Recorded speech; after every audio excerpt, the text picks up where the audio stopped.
이어서 은퇴자산 관리법 알아보겠습니다. 네.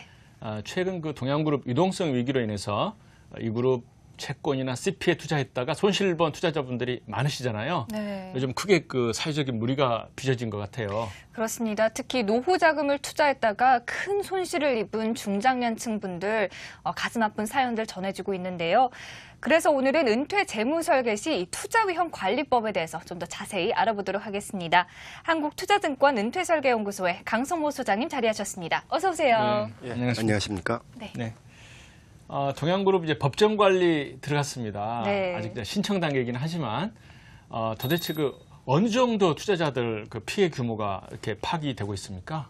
예, 현재 추산으로는 한 5만 명 정도의 그 개인 투자자분들이 그 회사채와 CP를 보유하고 계시는 걸로 나와 있고요. 그리고 총 규모는 한 1조 6천억 내외 정도가 되고 있습니다. 근데 이게 1조 6천억 정도의 규모가 과연 얼마나 손실을 볼 거냐, 이거는 이제 법원에서 그 회생 계획안 인가를 하면은 거기서 여러 가지 재무 상태를 분석을 해서 회수율이 결정이 되겠죠. 그건 굉장히 가변적인데요. 지금 일반적인 그 동양그룹의 재무 상태 추정으로 보면은 상당 부분 손실이 발생하지 않을까 우려스러운 상황입니다. 네. 네. 그렇다면 일반 투자자들이 구제를 받을 길은 아예 없는 건가요? 아니, 그렇지는 않습니다. 있습니다. 그 요새 뭐 신문지상에 많이 거론되고 이제 불안전 판매 여부인데요. 네. 그 불안전 판매 시비 여하에 따라서 손실의 일정 부분이 보전이 가능합니다. 근데 이제 물론 그 동양그룹 회사채나 CP의 위험성이나 이런 것들을 충분히 인지하고, 그리고 또 그 매입하실 때 그런 어떤 위험성에 대한 사전 고지와 설명을 충분히 들은 상태에서 투자를 하셨으면 사실은 그 투자 손실에 대해서는 완전히 이제 투자자 본인의 책임으로 돌아가는데요. 그렇지 않고 불충분한 설명과 또 불충분한 이해가 있었다라는 것들이 밝혀지거나 또 판정이 되면은 거기에 따른 일정 부분 그 금융기관의 과실을 물어서 그 손실을 보전할 수 있게 되어 있습니다. 그런 것들을 이제 하는 기관이 금융분쟁조정위원회라고 있는데요. 네. 금융감독원에서 운영하는, 그래서 그 불안전 판매의 가능성이 있다라고 판정이 되면은 거기에 따라서 배상 비율이나 방법을 권장하는 그런 조정안이 제시가 되게 될 겁니다. 근데 이제 이 과정은 사실은 앞서도 말씀드렸듯이 도대체 얼마를 손해를 본 거냐라는 그 손실률이 판정이 돼야 되지 않습니까? 그럼 이제 법원의 그 결정을 기다린 다음에 결국은 조정안이 제시가 되는데, 그런 경우에 한 6개월 정도 시간이 소요될 걸로 예상이 되고 있습니다. 네. 그 예를 들어서 이제 그럼 얼마 정도의 그 손실 보전이 되느냐라는 거는 비슷한 사례를 보면은 좀 짐작을 할 수 있는데요. 그 과거 얼마 전에 있었던 저축은행 사례, 네. 저축은행 같은 경우는 그 금융분쟁조정위원회에서 경우에 따라서 20%에서 42%까지 그 손실을 보전하라는 조정안이 제시된 바 있습니다. 네. 참 안타까운데요. 네. 사실 뭐 이런 일이 한두 번은 아니잖아요. 네. 왜 이렇게 자꾸 뭐 이런 일들이 반복되고 있는지 그 근본 원인이 뭔지 모르겠어요. 예, 아무래도 그건 이제 경제 문제에 달려 있는 거죠. 사실은 우리가 일반적으로 생각하는 것보다 그 점차적으로 산업의 수명이나 특정 어떤 품목들, 생산 품목들의 수명이 굉장히 짧아지고 있는 추세거든요. 그리고 또 이제 개방이 되면서 국제 경쟁이 워낙 심화되니까 외부 충격에 의해서 아주 급격하게 기업의 재무 상태나 아니면 영업 그 실적이 악화가 된다든지 그런 것 때문에 기업의 어떤 수명이 굉장히 날로 짧아지고 있는 데 따른 문제인 것 같습니다. 예를 들어서 그 한 조사에 따르면은 우리나라 대기업 같은 경우에 평균 기업 수명이 29년밖에 안 된다는 거예요. 뭐 이거는 우리나라뿐만 아니라 사실은 아주 글로벌 전 세계 굴지의 최우량 기업조차도 40에서 50년밖에 그 수명이 다 넘질 않는다라는 그런 분석이나 보고도 있고요. 뭐 미국 대기업 같은 경우도 15년, 오히려 우리보다 더 작은 그 기간이죠. 그런 정도로 이게 이제 과거보다는 점차적으로 기업 수명이 단명화돼서 앞으로도 계속 이런 추세는 이어지지 않을까 예상이 듭니다. 네. 저는 대기업 하면 무조건 탄탄할 것이다라고 네. 생각을 해서 굉장히 오래 갈 것이라고 생각했는데 생각보다 굉장히 짧네요.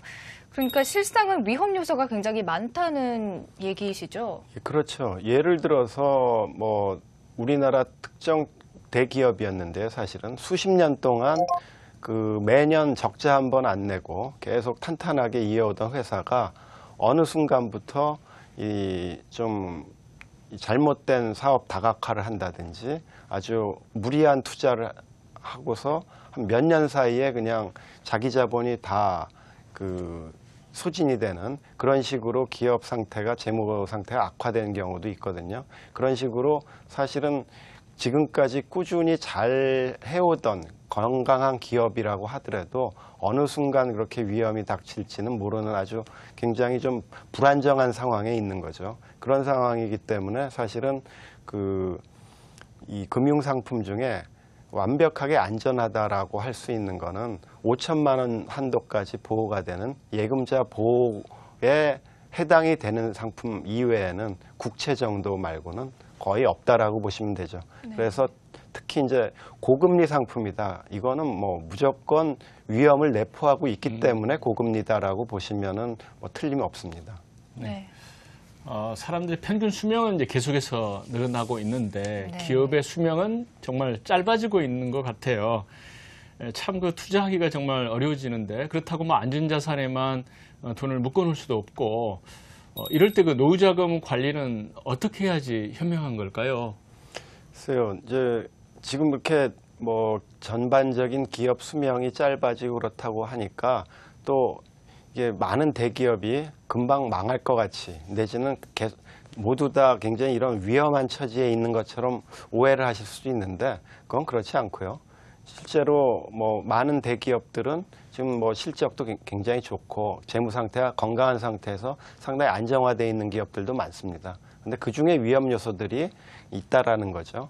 근데 그렇기 때문에 사실은 위험하다고 그래서 무조건 이걸 기피를 하고 안전자산만 투자를 한다라면 사실은 이건 노후에 오히려 장수 위험이 더 커지는 거죠. 그러니까 수익이 적어지면서 사실은 그 자금 구매력이 총 자금의 어떤 가치가 높아지지 않기 때문에 이 수명이 늘어나면 늘어날수록 장수 위험에 봉착하게 되기 때문에 그런 어떤 투자 위험은 회피할 대상이 아니라 감수하면서 잘 관리할 대상이다라고 보시면 될 것 같습니다. 네. 그리고 이 기업 수명이 이제 짧아지고 투자 위험이 높아지기 때문에 특히 노후 장기 투자를 하시는 분 같은 경우는 좀 경계하셔야 될 게 왜 한번 사놓고 그냥 묻어놓고 기다린다, 끝까지 가본다라는 그런 어떤 편안한 투자를 또 권유하거나 또 본인이 선택하시는 분들이 많은데 그 누차에 걸쳐서 말씀드려지지만 이런 식으로 투자 위험이 굉장히 커지고 또 기업 수명이 짧아지는 이 현대 사회에 있어서는 사실은 보유해서 장기적으로 내버려 놓고 그냥 방치하는 것이 아니라 수시로 계속 모니터링을 하면서 이 재조정을 해야 됩니다. 포트폴리오를. 네. 그런 식으로 좀 투자를 너무 장기화할 게 아니라 중간중간 점검을 하면서 필요한 부분이 있으면 교체 매매를 하고 그런 어떤 아주 적극적인 그 투자 전략이 필요하지 않을까 생각이 듭니다. 네. 네. 네, 장기적인 집중 투자보다 분산 투자가 좀 더 중요할 것이다라고 말씀해 주셨는데 사실 주식은 시장에서 늘 거래가 되고 있고 또 정보도 항상 흘러나오고 있지만 채권이나 어음 같은 경우는 거래가 활발하지도 않고 네. 또 정보도 많지도 않아서 일반 투자자들이 분산 투자를 하긴 좀 어려운 상황 아닌가요? 예, 정확히 맞습니다. 채권 같은 경우는 뭐 어떤 채권들이 있는지도 사실은 잘 파악이 안 되고요.